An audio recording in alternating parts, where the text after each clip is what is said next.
Welcome everybody to this National Film and Television School Wales Masterclass with Joanna Quinn. Welcome, Joanna. Hello. Hi. That old trick. So brilliant to have you. Thank you so much for doing this masterclass for us.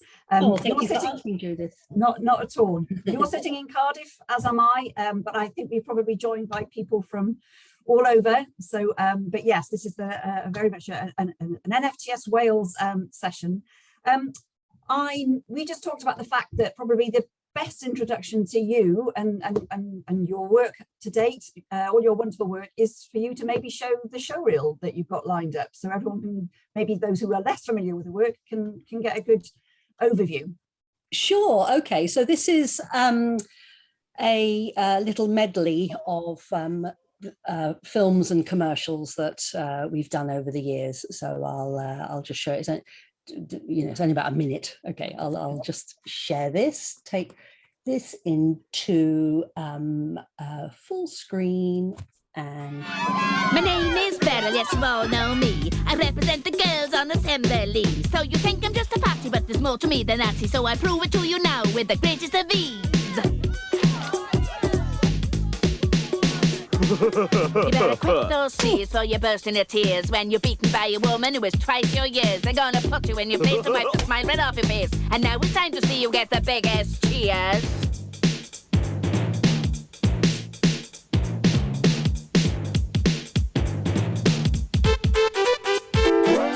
What's up, little Vincy, cause you're gone all incy-wincy? Is the pace too much for you to bear? It looks a bit embarrassing for you, keeps harassing all the girls from up by here to down by there.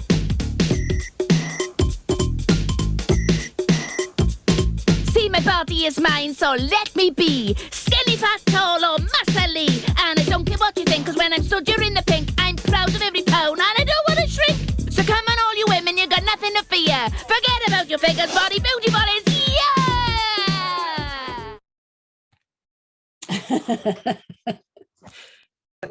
yeah! Brilliant. Thank you so much for sharing that. What a fantastic overview. And just, I saw lots of your wonderful Beryl films there. Girls Like, well, do you want to just list the ones that were in there for us? Yes, there's the four Beryl films are in there, and commercials, because we've done commercials. There's Britannia and The Wife of Bath. So basically it's got a little bit of everything in it.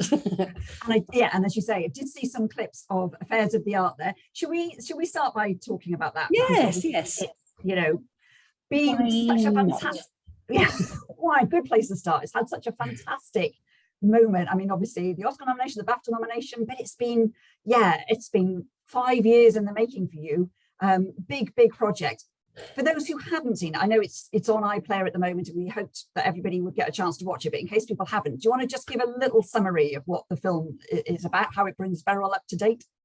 Yeah, it stars Beryl, who's been in 3 other films, but in this film, she discovers art and wants to become an artist. So, and because people had said to us, we want to see another Beryl film, and we sort of felt like we'd done Beryl, because we'd done 3 films with her. So this time we thought, we'll introduce more of her family. So we see her sister and her husband and her son, but they're all obsessed with things, so really, I suppose it's sort of about Beryl's frustration through life, not being able to fulfill her dream of being an artist because she got pregnant and, had to work, have a proper job. And then she compares herself to her sister, who just went out there and did it and did everything that she wanted, and she just went for it. And so it sort of looks at the relationship with the 2 sisters, who are completely different, but they both sort of are close. And her long-suffering husband, who's her muse, and her son, Colin, who's probably on the spectrum slightly and is very obsessed with detail. So, so that's basically what it's about. And it's 16 minutes and a bit long.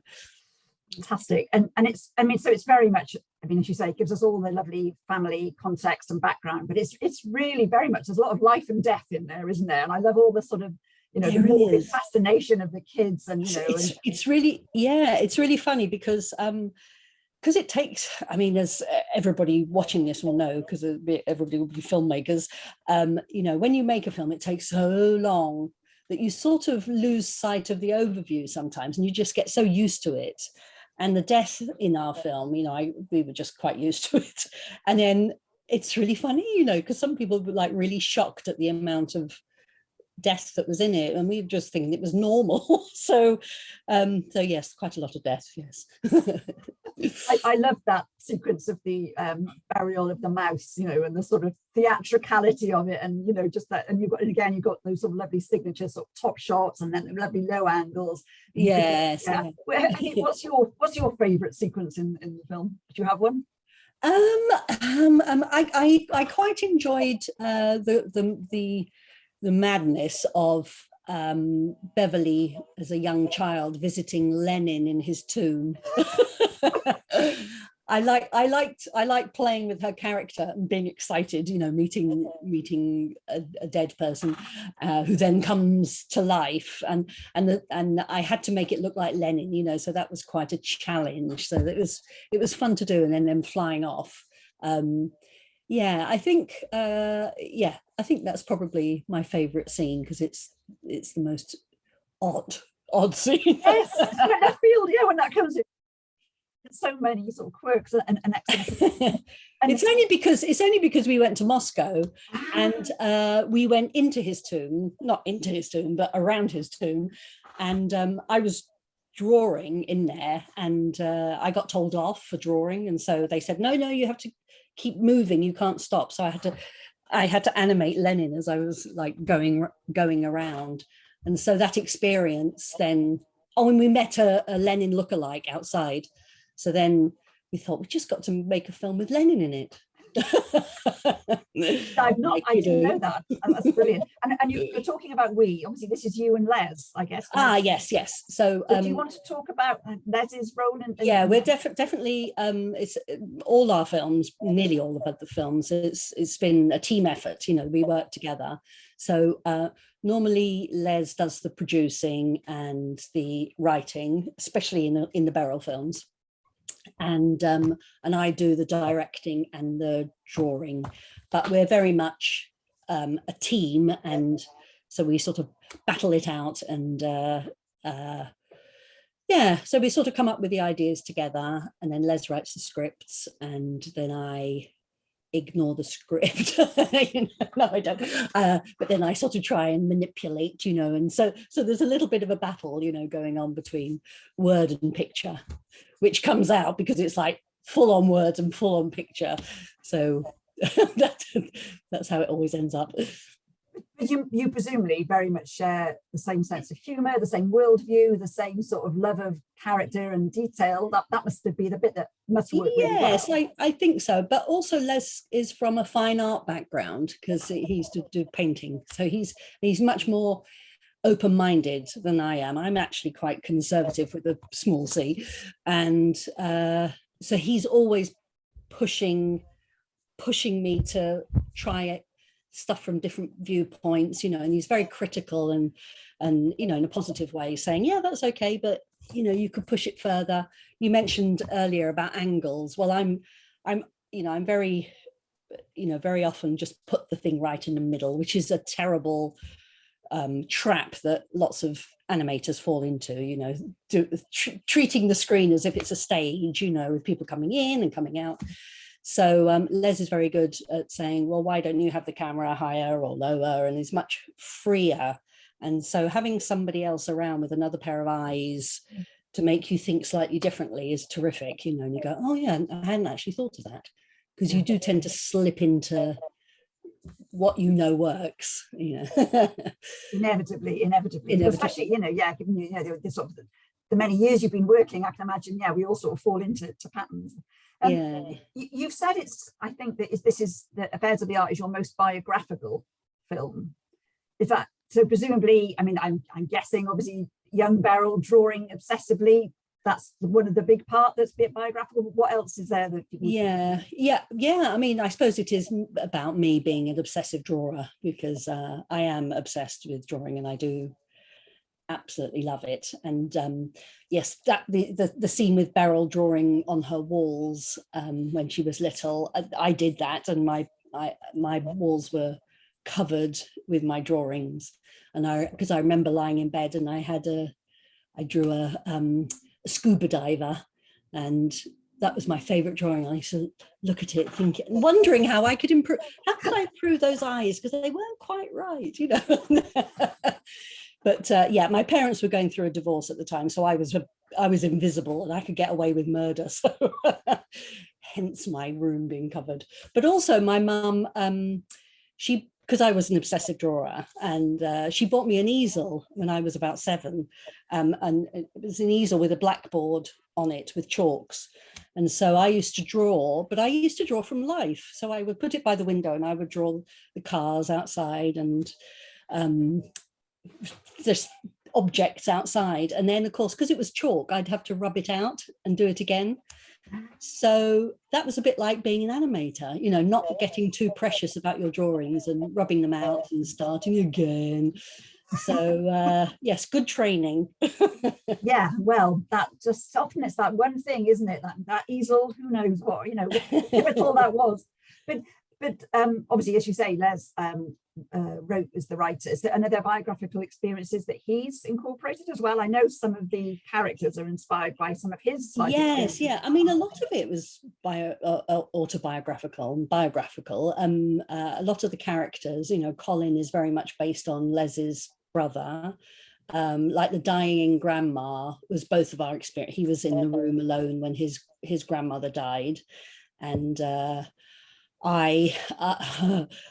there's a scene in it where Beverly lifts the sheet and looks at her grandmother under the sheet. Well, I did that with my grandmother because I have to say, because I was making The Wife of Bath at the time, and in it was a very old lady, and she had big breasts that dragged on the floor. Well, not quite. I did that because it's animation and you can exaggerate.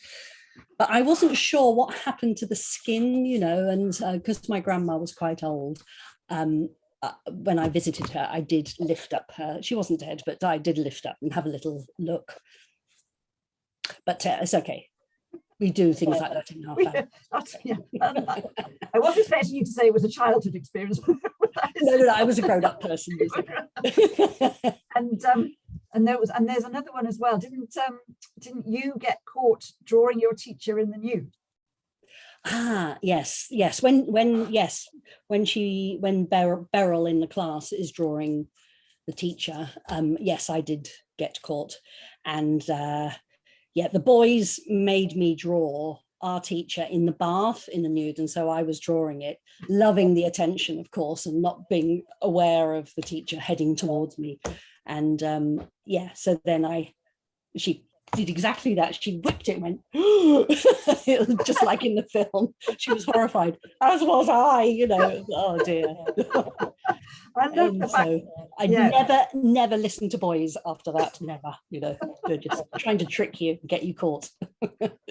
But clearly that, yeah, so that drawing skill and that ability to draw very almost like on demand very quickly was there, you know, at a very young age. Can you talk about your technique now, and you know, and because I know from making a film with you many years ago that it's pencil on paper, and that is your absolute way that the core of your methodology, isn't it? Do you want to talk us through about how I've actually got some drawings here. So these are like some of the very early ones from Girls' Night Out. Wow, that's Cell. So for all you youngsters, this was before computers were invented. So it was all done on cell and shot on a 16mm rostrum camera. And this would have been 1980? This was 1986. Years and years ago. But if I just show you the latest film that this is, hang on a minute, talk amongst yourselves. I did have everything prepared very tidily. A good opportunity for me to say to everybody, some people have already started, but if anybody has questions, we are definitely going to leave, you know, some time at the end for your questions. So please have them lined up and start putting them in the chat as you think of them, and we'll come to them in a bit. So this is from the last film. I'll try flicking the paper. So it's all drawn on paper. This is Beverly when she has her facelift. Mhm.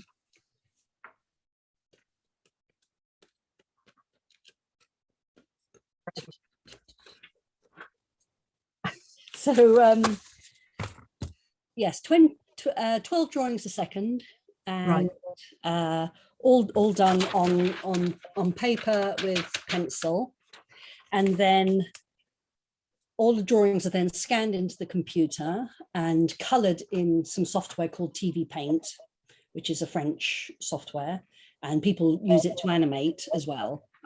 I started to try, I decided that the last film I would animate digitally using a Cintiq, but it all went horribly wrong, and I realized that it was making me very unhappy, you know, and I actually enjoy drawing on paper. I love, you know, the act of drawing on paper. And so my animation changed, and anyway, I stopped and I gave up with the digital animating and went back to my Lightbox. So it's all drawn on paper, scanned in, colored digitally, and then put together in After Effects. And yeah, so. And I remember from, as I say, from when, you know, we filmed together a long time ago, that a huge part of your process is having a mirror next to you to be looking at your own face to register all the changing expressions. Is that still, you know, is it still you and your trusty mirror next to you as you draw? Yes, absolutely, all the time. Yeah, because what you're doing is you're looking for what it is that makes that action a recognizable action, you know, so you're looking for the quirkiness. So you're using your body and your face to act something out, and so that your audience will recognize straight away what it is you're trying to say. And also what you're doing is you're looking for the rhythm in the movement. So you're looking for the rhythm, the punctuation of an action, and trying to identify that. So when you're looking in the mirror, you're not just looking, it's not a glance, it's a real study, and you're looking again and again and again. Animation is all about repetition. So you're really drumming in the movement and the facial expressions so that you understand it and are able then to draw it. So yeah, mirrors are very important, and also video reference as well. So presumably is that a sort of game changer, sort of now just having a phone there all the time that you can film yourself changing? And it's great. Yeah, it is really, really great, and I use it all the time. I mean, I could show you something if you wanted. Yeah, that would be great. Okay, yeah. Let me just hang on a minute. This is Carol is such a perfect character, isn't she, for those changes of emotions that go through her face. You know, one minute she's sort of, you know, feisty, then she'll be sort of, so it's all that emotion is just so beautifully flowing. Yeah.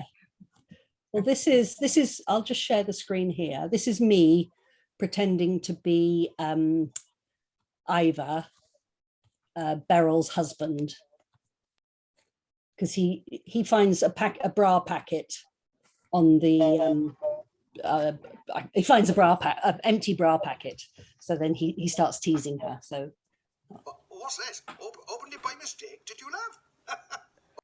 What's this? Opened it by mistake, did you, love? So these are the key drawings. Opened it by mistake, did you, love? And then those are the final drawings. So what I do, let me just make it full. What's this? Opened it by mistake, did you, love? I'm looking for the punctuation in the action. Did you, love? Opened it by mistake, did you, love?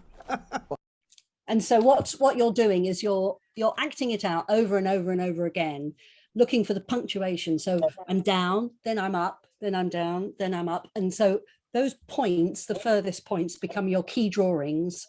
And then you can roughly time it out. And so you know there's a second between that, and then there's a second between that. 12 drawings a second. It's all about maths, you know, and then you can sort of divide it all up. And then once you've got your keys, you then just do the in-betweens, because the in-betweens are just time. And so it all pieces together, and it's it's just wonderful. It's so enjoyable. You just get such huge pleasure out of that. I mean, presumably when it's a 16-minute film and that weight of, you know, drawing, I mean, presumably, I mean, you had a team working with you on this, right? Yes, yeah. So at the beginning, it was just me and Les. And so as we were battling out the script and the storyboard, because, you know, you don't want that with lots of people because too many voices. So that's quite quiet, you know, so you do that quietly on your own. And then we brought in graduates, Mia Rose Goddard, who just finished here in Cardiff, the last of the Newport Film School students on the animation course. And she did a lovely graduation film of a dancer. And so she came on work experience and then we didn't let her go. And so then she was with us for 4 years, 5 years, I don't know. Yes. So for a long time, it was just the three of us. And she was doing a little bit of everything, because I'm very aware that I don't like to take on too much, because then you're delegating before you're ready to delegate. So you just brought people on as and when you needed to bring people on. So right at the end, when I wasn't doing all of the animation, we were getting other animators in.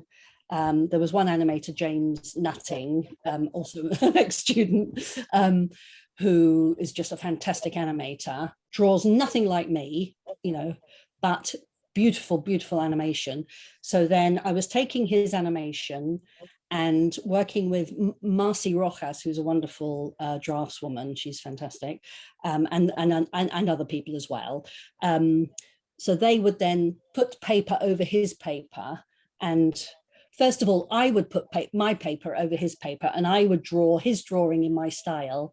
And then they, the cleanup people, led by Marcy, would follow it through and make the whole thing look like I had drawn it, you know. So there are lots of different stages. So I suppose, you know, there were probably about 4, 5, 6, 7, 8, about 10 of us in the end, you know, all sort of beavering away, people coming in at different times and leaving at different times as well. Yeah. And as I said, you know, it was 5 years in the making, this film. I mean, did that? Well, it was actually more like 10. Really? Yes. I mean, the storyboard and the script took a long time, but I think it was because it wasn't a commission. You know, if it had been a commission, we would have had a strict deadline. But because we didn't have a strict deadline, it was a bit like extended college. You know, we just had a really nice time trying things out, and because there was no sort of rush. I mean, there was a rush because I was ashamed everything was taking so long. But it was a really nice experience working with a lot of graduates and more experienced people as well, and just thinking, how would you do this? Let's have a go, and experimenting, trying stuff out. So how was it funded then? It obviously wasn't a commission, as you say. It was, you know, it was a sort of we spent 13 years making commercials. And so we said what we would do is make the commercials and put the money aside for making films, because we could see that it was getting harder and harder to get funding for films. You know, there was a time when Channel 4 and S4C were you know, had animation money that they were giving to independent filmmakers. So that was fantastic. But after a while, it all sort of dried up. So there is money available, but we don't really fit into the categories that you need to, we can't tick those boxes. So we decided that we would just make it anyway with the Charmin toilet paper money. And so we were doing that. And then the National Film Board got in touch from Canada and said that they would really like to be part of it. And would we like to do a co-production? And so National Film Board of Canada, oh my God, yes. So then we did a co-production with them. Had you worked with them before? Was there an existing relationship? No. I'd only sort of heard of their reputation, and I knew I mean, animation is a very small world, so of course I know people who have worked with them, but they're just a very good. They're just great at getting your work shown. They're very well known. They have a real wonderful respect for animation, which is which is not unusual, but it's, you know, it's just wonderful to find people who love and are passionate about animation who will support you, you know. So, and because of course we've been nominated for an Oscar, they were just like, they were set into motion because they've done it so many times. And it was just wonderful to go on that journey with them because they know everything, you know, and it was great. Well, talking about a journey, let's go right back to the beginning then, and where it all started for you. I read that it was because you went to Middlesex University to do a BA in graphic design. Is that right? I did, yes. Yeah. But you didn't know you wanted to be an animator when you started. So what was the Damascene moment? Where was the moment when you kind of thought, my God, well, this is what I want to do? Yeah, well, in on the course, it was quite a broad course. And so in the first year, we were introduced to lots of different subjects within graphics, like typesetting, typography, illustration. They were all sort of, you know, you could, and you went round, and one of the projects was an animation project, and it was the last one. I was in the group that I had to wait the whole year for my turn to do animation, and of course I was watching everybody else make these little films, and I was like, oh, I want to make a film. And so I had to wait until the end of the year, and I remember it vividly. My first little piece of animation was doing a dog walk with 4 legs, because I was a terrible student, because our teacher said, whatever you do, don't do anything with legs. And if you have to do anything with legs, don't have 4 legs, have 2 legs. So I said, no, I'm going to have to do legs now. And I'm going to have to do 4 legs, you know. So, and I remember the moment when I tested my animation and I saw this walk and it had come alive. And it was just like the moment when I saw my first photograph come up in the darkroom and think, oh my God, it was the same sort of magic, you know, it was like magic. And that was it, you know, and I still get that thrill, you know, when I see things move that you've spent ages drawing, and then you see it move and you go, oh, it is like being a magician. It's great to bring life to something. And yeah, so that's how I got hooked at that point. It was your first Barrel film was your graduation film. So my first, yeah, so my first Barrel, and I'll just share some images with you, because it actually started off as a comic strip, because I was doing comic strips at that time. And so it started off as a comic. I can't really remember in what order it went, but I'll show you it anyway. Hang on a second, let me find it. I go like that, and then open. For those of you who haven't seen Girls' Night Out, it's the story of Beryl, the wonderful character of Beryl, who gets taken on a night out by her friends for her birthday to see a male stripper. And yes, back then people were not routinely going to see male strippers. It was still very much, you know, men going to see women, wasn't it? No. And so this was the comic. Can you see that? Did I share the right screen? Yes. Yeah. So this was the comic strip, and it was Girls' Night Out. Now the reason that I did this was because this was in the 1980s, and it was quite a political time, and lots of demonstrations and sit-ins and anti-Thatcher, and I was getting quite feminist, but I realized that I was always drawing men. You know, I would always be drawing the generic male character. Whenever, you know, we said, oh, draw a person doing this, and I would draw a man. Because, you know, it's just societal, and you end up drawing, you know, this generic character, which is a man. And so I decided that I would try to draw women, you know, and then of course, once I started drawing women, I became much more interested in their stories. You know, I couldn't treat women in a generic way. They had to tell a story.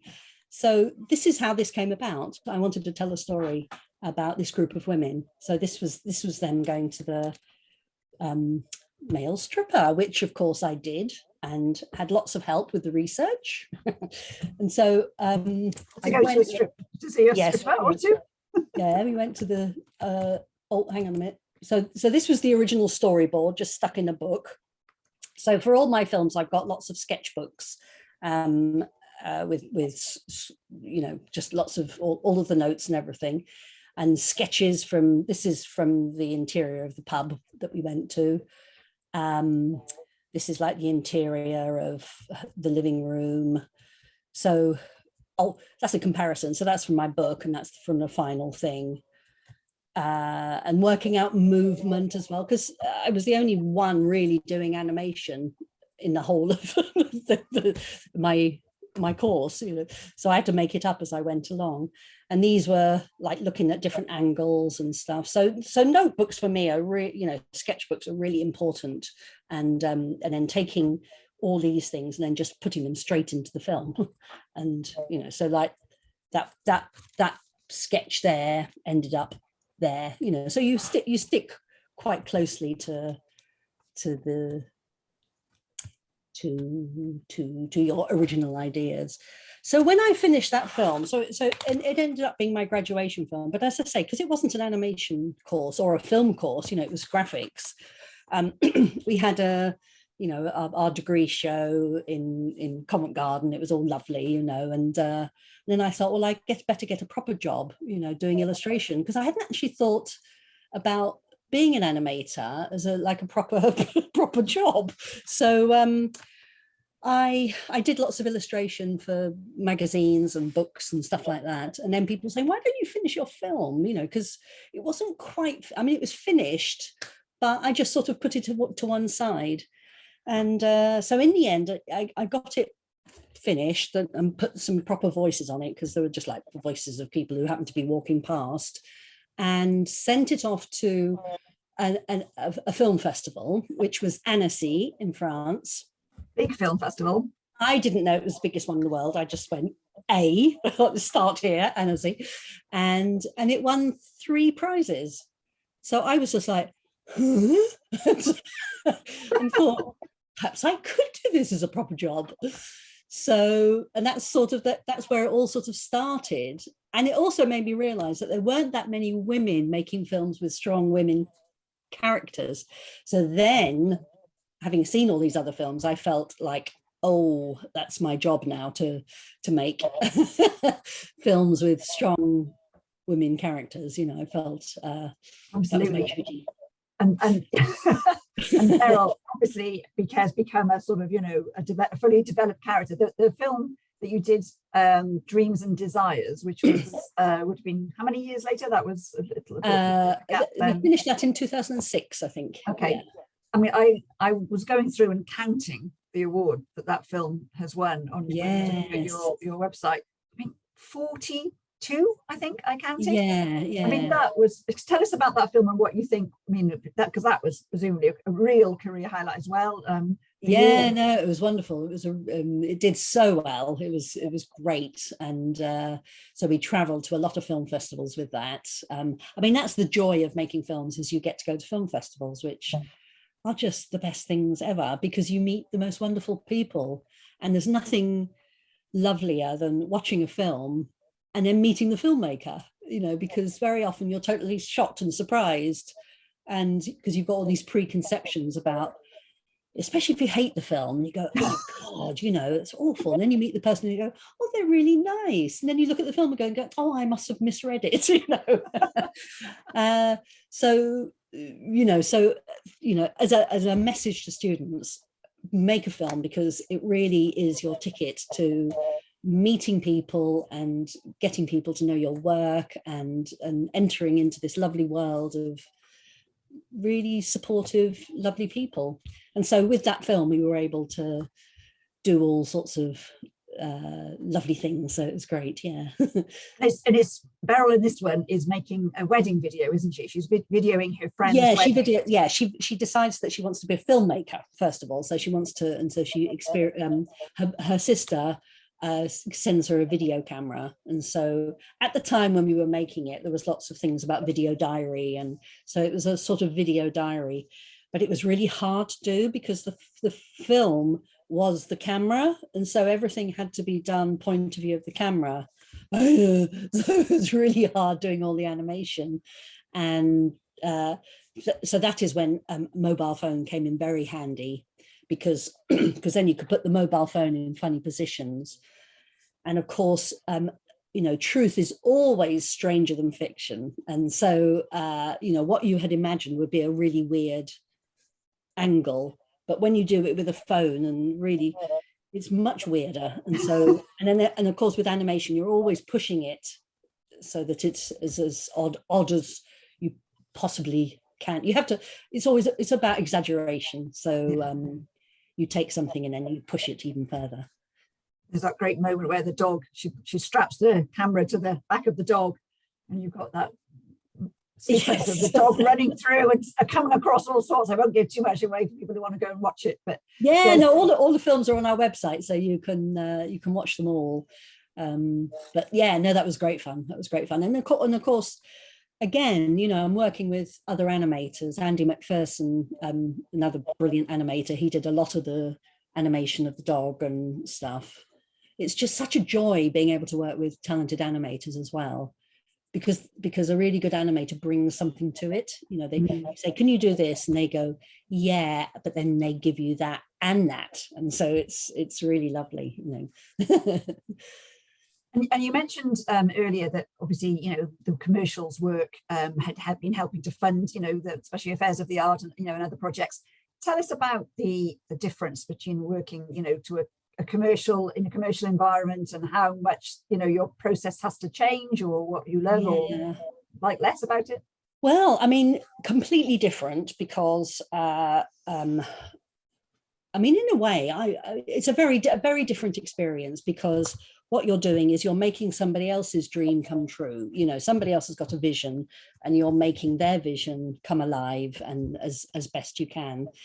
And so you're putting a lot of yourself into it, and you're trying to do the best job you can. But ultimately, it's not your story. You know, it's somebody else, and you're trying to sell a product. So very often you have to compromise and say, well, we can't do that, we've got to do this. So you really do have to put on a different hat and not be too precious about your art and about what your ideas. You have to actually be very open and be able to fit in and just do the best job you can. And so I think doing the commercials was when I really learned how to direct, because at the beginning, I was doing all the animation and doing everything, and that was fine. But then once you start to get more, you think, well, I can't do the animation, and, you know, it's too much to do. So then you have to bring on animators. And it's just learning how to communicate, you know, how to communicate what it is that the agency want, and they're communicate. So the agency are talking to the client are saying, we want this. The agency are trying to teach them or try and get something as lovely as possible, and not a hard sell thing, which is probably what the client they just want to make money, you know.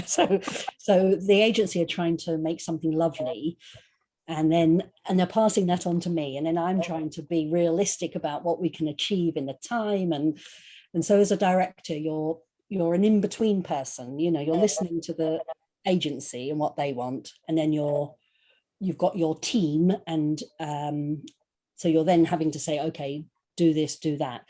But because you end up getting quite a big team, all the jobs are broken down, so everybody's got their individual bit to do, but nobody else is thinking about the bigger picture, only the director and the producer. And so ultimately the director is the one who has to have always the bigger picture.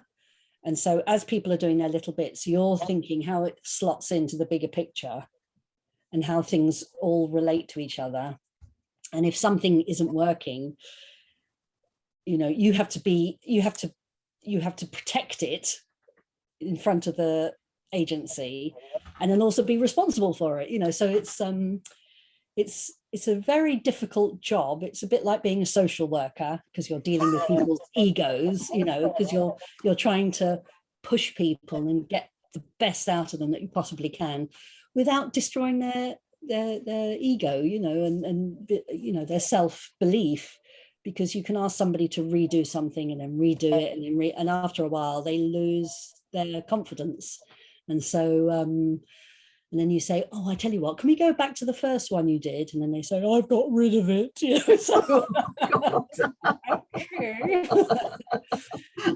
But I think I really enjoy directing because I know that I'm an optimist, and I always allow enough time in a job to be able to rectify. If there's a problem, I know I can step in and help. I'm never out of my depth. I make sure that I don't bite off more than I can chew, and so giving people lots of responsibility to do stuff, but then if it goes wrong, I'm able then to rectify it. And I think that's what I really enjoy, is like, go on, do it, see if you can do it. And then if they can do it, it's like, yes, fantastic. And if not, it's like, okay, you're just up for a few nights, you know, making good. But and it's presumably why you enjoy teaching and, you know, working with yeah, quite a lot. It's that nurturing, and it's that I think it is. I mean, I'm utterly convinced that everybody could be brilliant at animation, you know, or a brilliant filmmaker. I'm an eternal optimist, and so I feel it's my job to bring it out of people rather than teach them. It's just bringing it out because it's already there. It's just buried. So. Well, that feels like talking of bringing things out of people, that feels like a really good moment to go to some questions, because I can see some, and my colleague Rhiannon is just appeared on screen. Hi, Rhiannon. Hi. Do us the courtesy of reading out some of the questions. Yes, we've got a couple of questions. So we've got a couple of questions through from Danielle. And the first one is, you probably have many projects in your head all the time. How do you choose which ones get made? I haven't got loads of ideas in my head all the time. It's quite easy. I've got quite a few ideas, but animation just takes so long that, you know, that's never a problem, having too many ideas. Okay, and then Danielle also asks, can you give us the main parts of creating a film, and how much time does it take for each of them? Say that again, sorry? Can you give us the main parts of how you would go about creating a film and how long it takes to do that? Okay. What I could do is just show you I've got like a little a process video, which is only like a couple of minutes long. I could just show you, and it takes it from the script to the final scene, using one of the scenes from the last film. Perfect. I'll do that. Hang on a minute. Talk amongst yourselves while I just find it. Hang on a second. A few other questions. Yes, you could ask more questions while I'm. Yes, do. Okay, if you think you can multitask. Yes, I can. I'm an animator. I'm very good at that. We've got a question from Jayotsna, who's asking, what's it like to work with one's life partner in a professional capacity multiple times over one's lifetime? How do you navigate that? Diplomacy. I don't know. I mean, you just get used to it, and you know, we're just a team, so it's not. Yeah, I mean, our poor daughter Paloma, who you might remember, Judith, from when she was like that high, she did say, "I'm never going to be an animator," and she was right. she became a vet. So, but she's going out with an animator, and she's really, yeah, and she's helping him with his animation. I can't believe it. So now she's a animating vet. So okay, I've got this thing here now. Okay, so shall I just play this? Hopefully it plays okay. View full screen, enter full screen, and share video, share sound, and that one. Here we go. And play. So the first thing is that Les has written the script and detailed character profiles. Once we're happy with that, then I move on to looking at images. So I love working in these big books. These are big sketchbooks, and I use these books to play around with character ideas and also scenes, looking at scenarios. And here's the final storyboard pinned on the wall. So you can see it's rather large. All the information is on the storyboard. So this is a description of the action on this side. Over here, it's got voiceover and also sound effects. She even joined the Young Communist just to get a free trip to Moscow to see his tomb.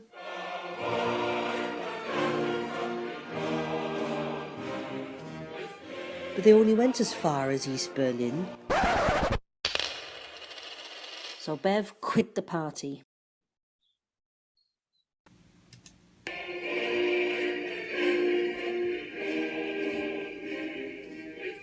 But they only went as far as East Berlin.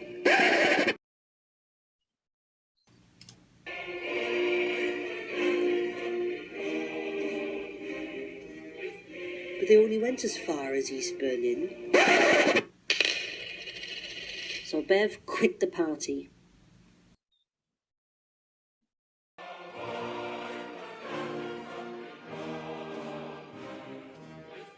But they only went as far as East Berlin. So Bev quit the party. She even joined the Young Communist League to get a free trip to Moscow to see his tomb. But the bus only went as far as East Berlin.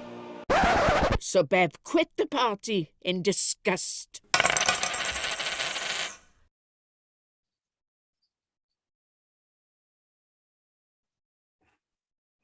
There, I mean, that just gives you a little idea of like the process, you know, so it goes from the script to the sketchbook to doing the lip sync, working out the lip sync, doing the very rough animation. And it's all about starting rough and then getting tighter and tighter and tighter and tighter. But always going back to the storyboard, always double checking that you haven't forgotten something, you know, and that you haven't drifted away off on a tangent.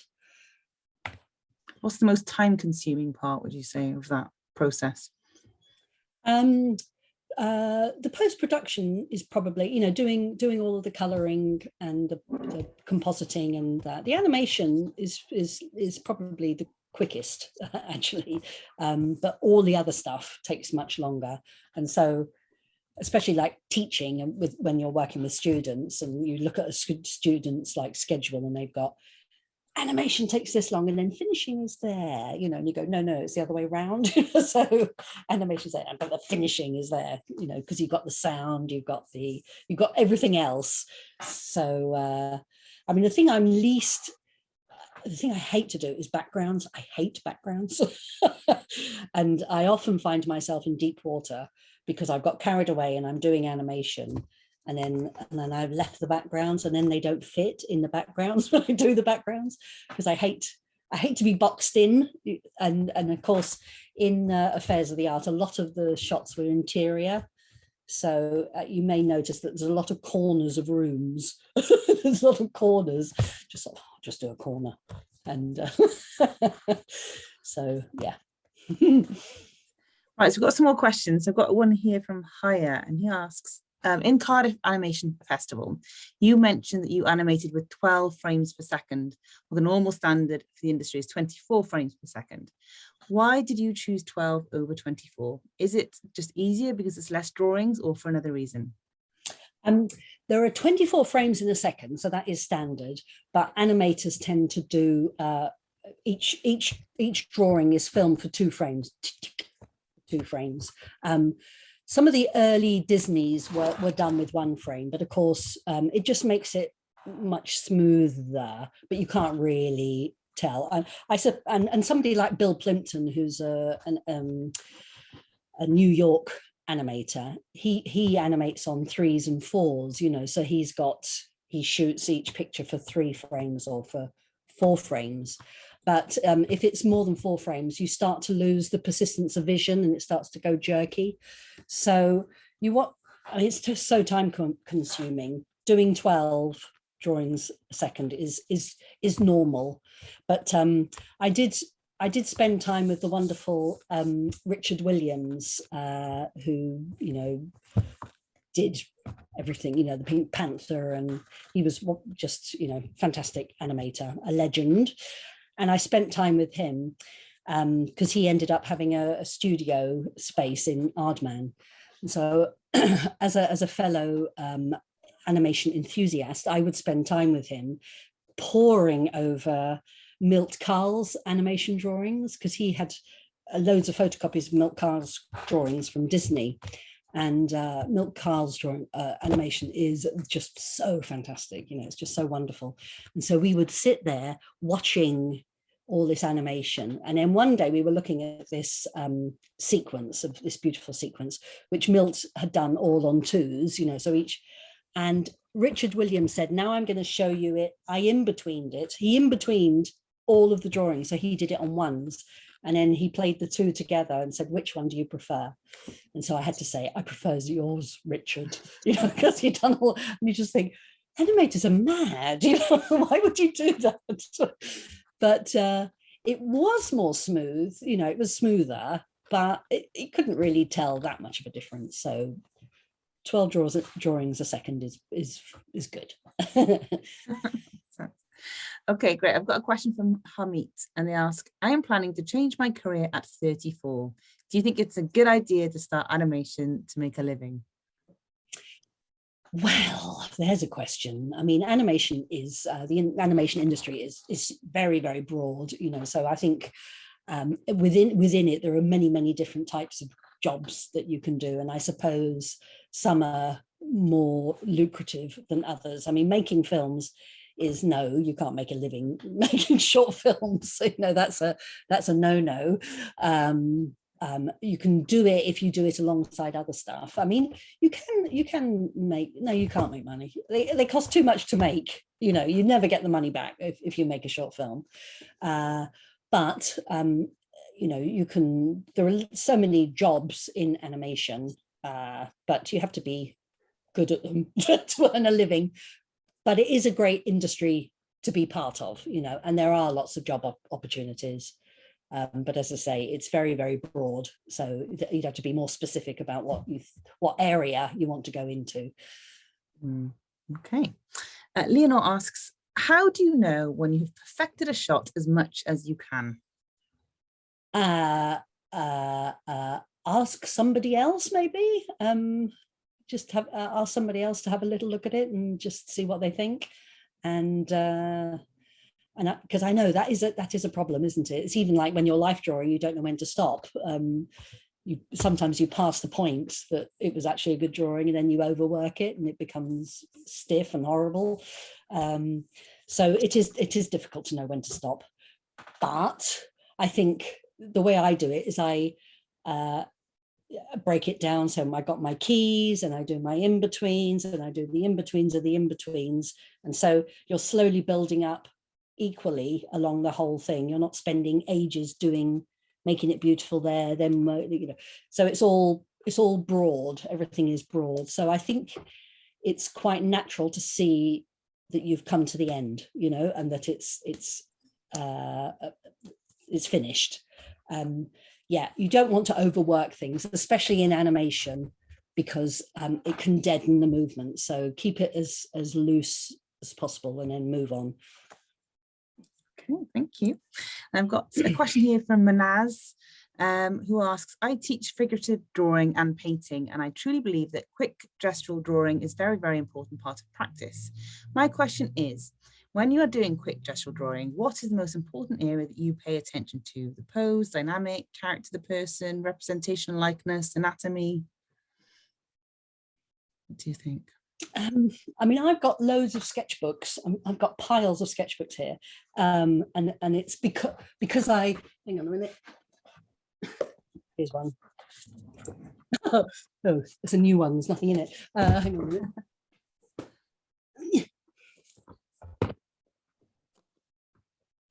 Oh, and that's a notebook. Oh, anyway, I've got loads and loads of sketchbooks. And I think what I'm looking for is character. And so when I'm drawing somebody, I'm trying to capture, I do drawing like every Friday night, because there's the local jazz, the students at the College of Music and Drama. And I love to draw them because they're moving. And so I'm trying to capture like when the trumpeters are trumpeting, I'm trying to catch the energy of a movement. And so again, like I said before, you're watching and looking and observing, and you're trying to work out what it is that they're doing that captures that energy.